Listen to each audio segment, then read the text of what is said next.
Earlier I mentioned a problem of the circle in reasoning by Kant, and this is how he solves it. So we can have both causal determinism and freedom only by admitting that the determinism is constituted only in appearances, phenomena, in the empirical world of sense. Freedom, which is a reality for us as rational beings and intellectual beings, freedom is constituted by a separate realm of freedom and intelligence.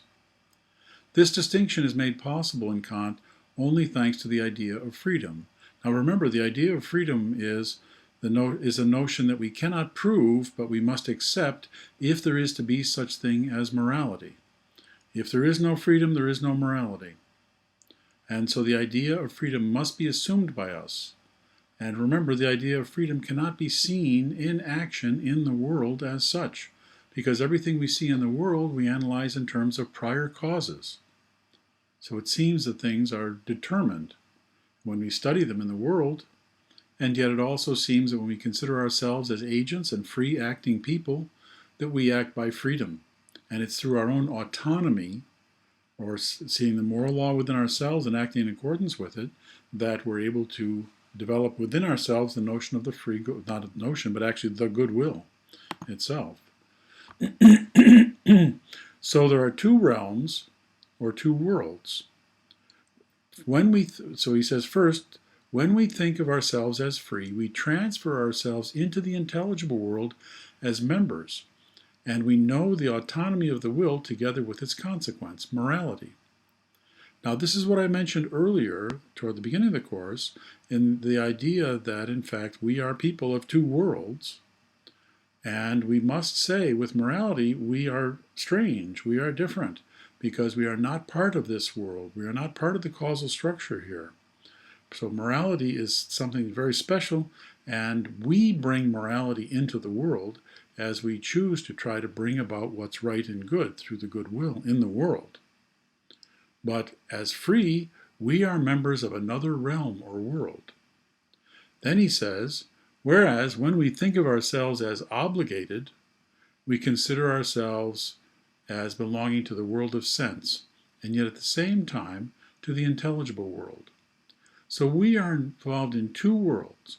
One, a world of morality, which tells us what we ought to do. And there we live, in a sense, as free. And we bring that into the world, into the other world of our everyday experience.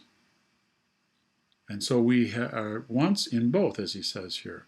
We have one foot in the world of sense, where things don't happen with necessity as they ought to, and we have the other foot in the world of intelligence and morality, where things happen as they ought. So the ought is from the other world, and we bring it into this world and insist that all rational beings, not the non-rational beings like lions and tigers and bears, but we insist that all rational beings are part of that other world, and they should be acting in accordance with the morality of the other world of intelligence here in this world. So we bring morality into this world. Now, how is a categorical imperative possible? How is it possible for us to have this categorical imperative that is a command, an absolute command without any exception? How is that possible for us, that there could be such a thing? Kant says, categorical imperatives are possible because the idea of freedom makes me a member of an intelligible world. Close quote. This is what makes the ought of the categorical imperative an ought of a synthetic a priori proposition. It's there a priori within us. It's not as a result of experience, but it's built into us insofar as we are rational entities. So we have the standpoint of a member of the world of understanding, and we live in these two realities, one of understanding and reason, which yields for us what we ought to do based on true autonomy, true law within our own selves, the law of respect within our own selves. And another sense where heteronomy pulls at us. And heteronomy is where something outside our true selves is trying to control us, and we give over to it. As in when we say that instead of doing what's morally right autonomously within ourselves, following the moral law within ourselves, the law of respect, we lie, steal, cheat, etc. That's heteronomy. It pulls us away. We are weak sometimes. We give in to those temptations, and we do not pay sufficient attention to our true autonomy, truly understanding the morality that is within us and how we ought to act. But because of this, then, morality is possible. If we didn't live in a world where there was freedom, morality would not be possible. But since we live in both, then morality is possible because freedom is possible. How is it possible?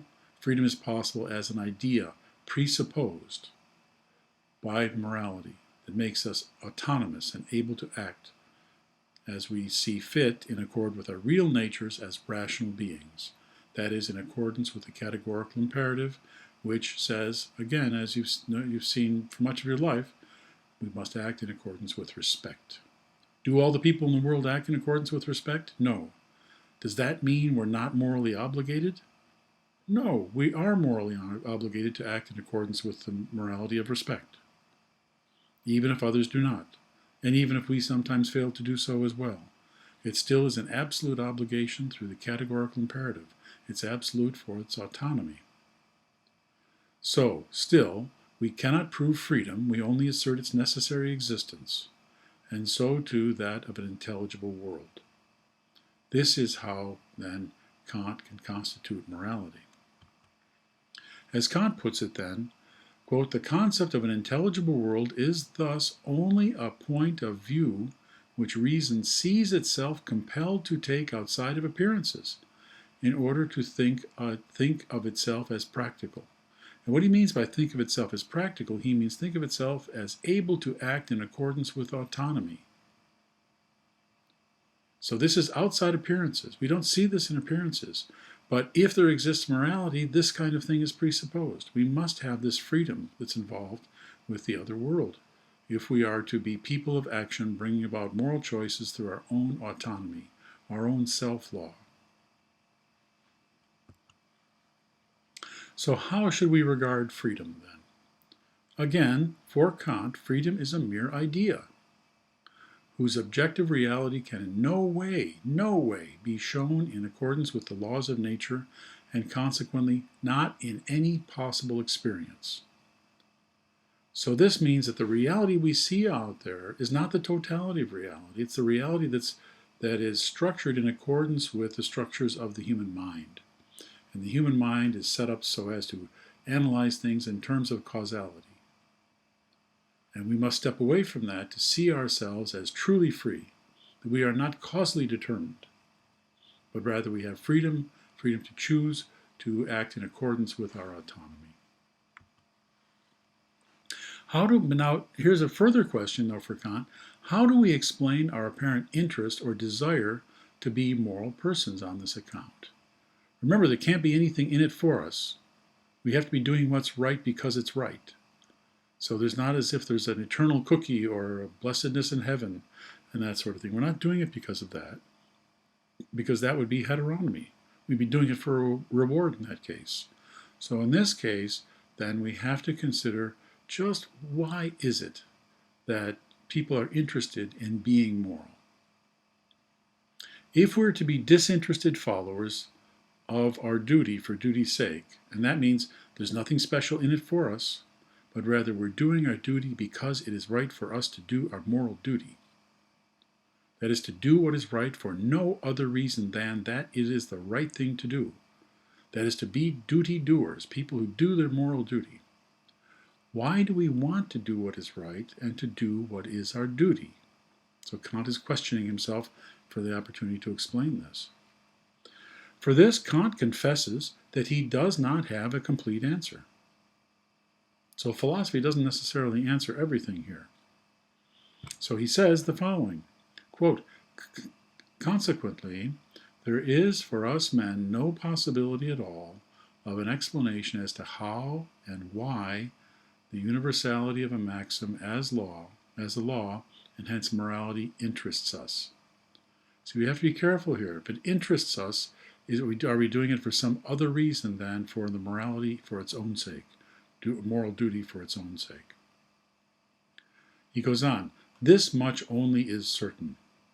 The moral law is valid for us, not because it interests us.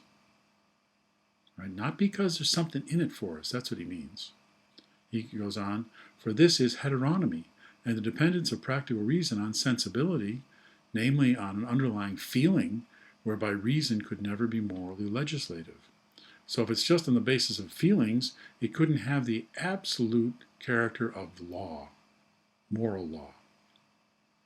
He goes on, but rather the moral law interests us, and here's the reason, because it is valid for us as men or as human beings, since it is sprung from our will as intelligence, and hence from our proper self. So it comes from our very autonomy, and it's an affirmation of ourselves as moral beings. It has come right out of our will as intelligence, and it is our proper self. So why does it interest us? Because this is a full expression of what we are as rational beings and people who seek to do what is morally right because it is right, and not because someone's going to give us a reward for it. For Kant, then, everything depends on the idea of freedom belonging to a rational being. And it's this idea of freedom which makes morality possible. But how are we drawn to the moral right so as to make this our goal? How can this pure reason of ours from the intelligible world be practical? That is, help us guide us in our right actions, and become what dictates morality and obliges us to act as moral persons. How does that work? To this, Kant gives the following reply. To explain this, quote, to explain this is quite beyond the power of human reason, and all the effort and work of seeking such an explanation is wasted. So we have reached the limits of philosophy in this. For this, for Kant, is what he calls, quote, the extreme limit of all moral inquiry. So why do we want to be moral? That's what he's after here. What is the real reason that we want to be moral? And he says here that it is the limit which reason reaches when it has gone as far as it can to establish the foundations of morality, in the view of Kant. So this remains mysterious. All he can say is that it seems to be something that we all desire and that we would seek. Now there's another way to look at this as well, though, and that is that Kant pleads with us here to see that this is the real nature of human beings.